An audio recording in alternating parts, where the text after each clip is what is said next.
सांप है काल, और जो काल को आभूषण बनाएगा वही महाकाल कहलाएगा। और हमारे कवि हमें कहते थे, अकाल मृत्यु वो मरे जो काम करे चंडाल का, काल उसका क्या करे जो भक्त हो महाकाल। भगवान शंकर का यह 9वां श्रृंगार है सांप।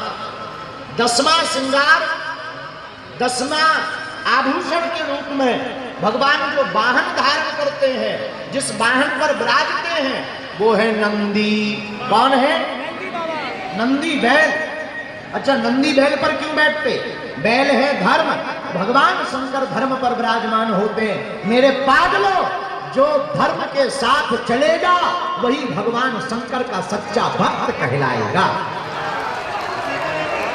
बोलो हर हर। भगवान शंकर का 11वां श्रृंगार है डमरू। क्या है? डमरू। भगवान डमरू को हाथ में लेकर के अनाहत नाद को छेड़ते हैं। डमरू का अनाहत नाद से 14 सूत्र प्रकट भय। आई वर्ण ऋण लिख, ये भगवान शंकर की डमरू से सूत्र प्रकट भय। तंत्र भी भगवान शंकर की डमरू से प्रकट भया, मंत्र भी भगवान शंकर की डमरू से प्रकट भय। और मेरे पागलों, कोई तंत्र से परेशान हो, 1.25 वर्ष तक जिस प्राण प्रतिष्ठित शिवलिंग के पास में डमरू रखी रही हो, उस डमरू को घर में लाकर ओम नमः शिवाय का जाप करते हुए अगर अनाहत नाद कर दिया जाए, कैसा भी तंत्र मंत्र हो तुम्हारे घर पर नहीं रह पाएगा। बोलो हर हर। भगवान का 11वां श्रृंगार। अब भोले बाबा का 12वां श्रृंगार क्या है? भोले बाबा का 12वां श्रृंगार है व्याघ्र चर्म। व्याघ्र चर्म का मतलब बोलो, बाघ का चर्म, उस पर भगवान विराजते हैं। बाघ के चर्म पर भगवान भोले बाबा क्यों बैठते हैं?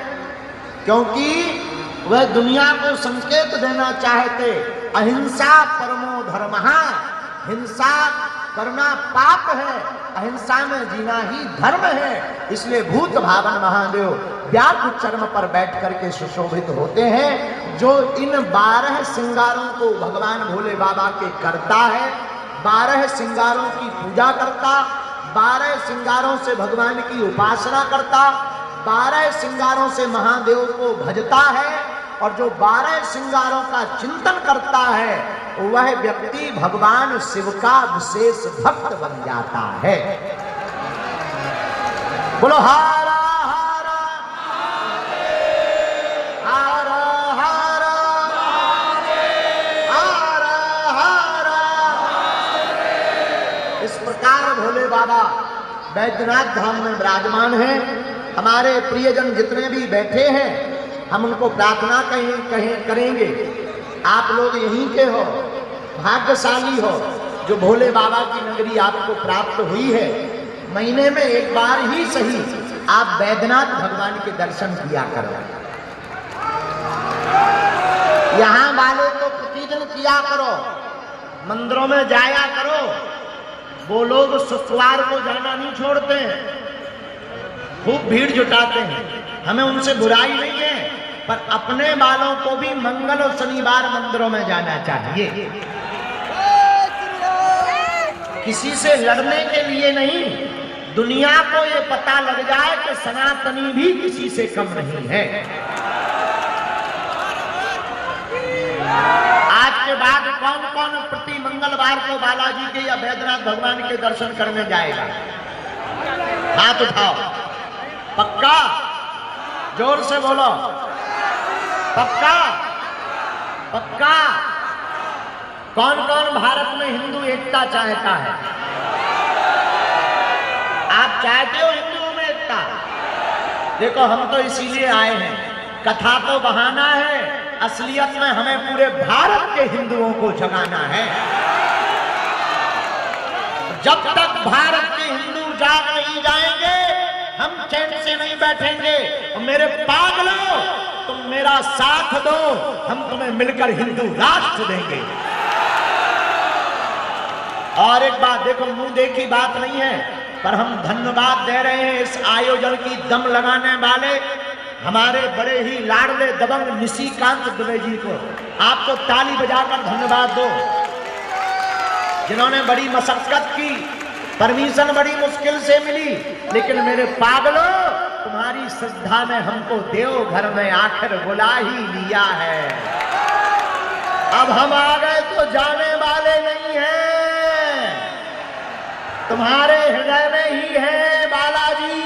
हम तुम्हारे साथ हैं और तुम्हें घबराना नहीं है। झारखंड में भी भारत हिंदुत्व का, सनातन हिंदुत्व का परचम लहराना है।